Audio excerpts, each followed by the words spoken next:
안녕하세요, 어린이 여러분. 전기문을 읽는 목적은 무엇일까요? 이미 우리 친구들이 알고 있듯이 인물의 생각이나 가치관과 같은 본받을 점을 자신의 경험이나 생각과 비교해보기 위함인데요. 그래서 인물이 살아온 과정을 살펴보며 전기문의 특성을 살려 인물이 살았던 시대 상황, 인물이 한 일, 짐작할 수 있는 가치관을 요약하면 더 값진 경험이 되겠지요. 지난 시간에는 작품에 나오는 인물이 살아있을 때와 오늘날을 비교하면서 무엇이 달라졌는지 생각하며 읽어보았고요. 또 인물을 깊이 이해하려고 인물이 한 말이나 행동, 성장 과정에서 그 인물의 성품을 알아내려고 공부했어요. 오늘은 헬렌 켈러 전기문을 살펴보면서요. 헬렌 켈러와 우리 친구들의 생활과 사고방식, 의지, 환경이나 배경을 비교하면서 읽어보도록 해요. 학습 순서로는요. 인물의 생각을 짐작하며 헬렌 켈러를 읽고 인물의 생각을 정리한 다음 인물의 말이나 행동에서 본받을 점을 찾아보고요. 자신이 어려운 일을 겪었을 때 어떻게 극복했는지 간단히 글을 써보는 활동으로 마무리하려고 해요. 그럼 학습 주제를 큰 소리 내어 읽어볼까요? 본받을 점을 생각하며 전기문 읽기입니다. 네, 일이 일어난 배경. 인물의 생각이나 가치관을 짐작할 수 있는 단서가 되는 낱말과 문장에 밑줄을 그으며 읽어보세요. 1882년 2월 태어난 지 19달 밖에 되지 않은 헬렌은 열병이 좀처럼 낫지 않았는데요. 결국 열병 때문에 시력을 잃고요. 며칠 뒤 헬렌의 듣는 능력까지 빼앗아 갔다는 곳에 밑줄을 그었어요. 그래서 의사소통을 할 수 없게 된 헬렌은 성격이 난폭해지고 자신도 모르게 집안 식구들을 괴롭히게 되었다는 부분에도요. 오랜 시간이 지난 뒤 헬렌은 그 시절을 너무 어려서 알지 못했고 잠에서 깨어나 보니 모든 것이 깜깜하고 조용한 밤이 되었다고 말한 부분에 밑줄을 그었어요. 네, 이번에도 일이 일어난 배경. 인물의 생각이나 가치관을 짐작할 수 있는 단서가 되는 부분에 밑줄을 그으며 읽어보세요. 1887년 3월 3일 헬렌이 설리번 선생님을 만난 날에 밑줄을 그었어요.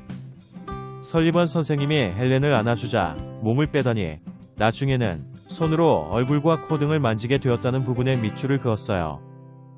손으로 설리번 선생님에 대한 호기심을 보이는 장면에서 헬렌이 나중에 손을 사용하여 중요한 일을 할 것이라 짐작할 수 있었어요.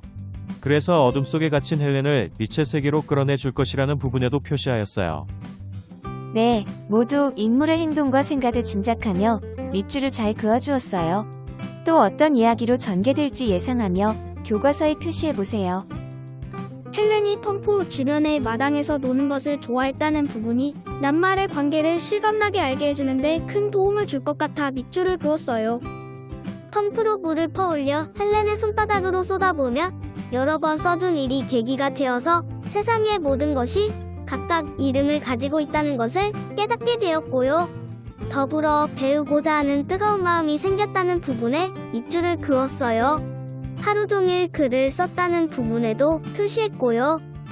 헬렌이 글자를 통해 다른 사람에게 자기 생각을 전할 수 있게 되었고 1889년 가을 호킨스 학교에 다니게 되었다는 것에 밑줄을 그었어요. 덕분에 노르웨이의 한 소녀가 입으로 말하는 법을 배웠다는 소식을 듣게 된 부분에도 그었네요. 말하기를 배우는 것이 너무 힘들었지만 포기하지 않고 희망을 갖고 끊임없이 노력했다는 부분에 밑줄을 그었어요. 이제 마지막 부분이에요. 조금만 더 힘내서 밑줄을 그어보세요. 10살이 된 헬렌이 자신처럼 장애를 지닌 어린이를 돕는 일에 나섰다는 부분에 밑줄을 그었어요. 그래서 토미가 허킨스 학교에서 교육을 받을 수 있게 모금을 하고 여러 사람과 신문사에 도와달라는 글을 보낸 부분에도 표시했고요. 그리고 자신도 이 모금에 참여하려고 돈을 보탰다는 부분과 남을 도우면 이렇게 큰 기쁨을 누릴 수 있다는 깨달음을 얻었다는 부분에도 표시하였어요. 204쪽 문제입니다. 설리번 선생님과 만난 뒤 헬렌은 어떻게 바뀌었나요? 제멋대로고 난폭했던 성격이 온순하게 바뀌었고 더 이상 집안 식구들을 괴롭히지 않았을 것 같습니다. 206쪽 질문에 답해보세요. 세상 모든 것에 이름이 있다는 깨달음과 배우고자 하는 마음이 생겼기 때문이에요. 208쪽은요? 토미가 퍼킨스 학교에 다닐 수 있도록 헬렌은 여러 사람과 신문사에 도와달라는 글을 보내 모금을 했어요. 헬렌이 설리번 선생님을 처음 만났을 때 어떤 생각을 했을까요? 안기려 하지 않고 몸을 빼려고 한 것으로 보아 두려워하는 것 같고요. 설리번 선생님의 얼굴과 옷을 만진 것으로 보아 낯선 사람에 대한 호기심이 있었던 것 같아요. 헬렌이 처음으로 낱말과 사물의 관계를 알았을 때 어떤 생각을 했을까요? 배우고 싶다는 뜨거운 마음이 생겼어요. 헬렌 켈러에게서 본받을 점을 찾아봅시다. 헬렌 켈러는 어떻게 장애를 극복했나요? 헬렌은 하루 종일 글을 썼고요. 말하기를 배우는 것이 너무 힘들었지만 포기하지 않았어요. 그 결과 다른 사람에게 자기 생각을 전할 수 있게 되었어요. 헬렌 켈러에게서 본받을 점은 무엇인가요? 헬렌은 토미가 퍼킨스 학교에 다닐 수 있게 도와달라는 글을 여러 사람과 신문사에 보내기도 하고요.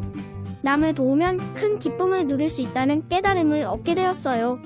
그래서 자신도 장애 때문에 배우는 것이 힘든데도 남을 도와주는 것이 기쁘다고 말한 점이 훌륭해요.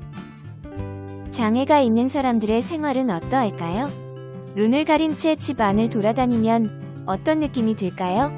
선생님은 매우 답답하고 어딘가에 부딪힐까봐 두려울 것 같은데요.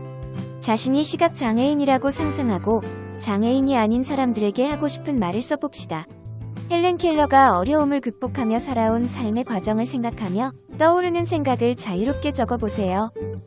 이 시간에는 본받을 점을 생각하며 전기문을 읽어보았습니다. 자신이 읽은 전기문을 친구들에게 소개해보고 자신이 말하지 않은 내용을 짐작해 알아맞혀보도록 묻고 답하기를 해봅시다. 오늘 공부도 열심히 참여한 여러분 모두 칭찬합니다. 그럼 다음 시간에 만나요.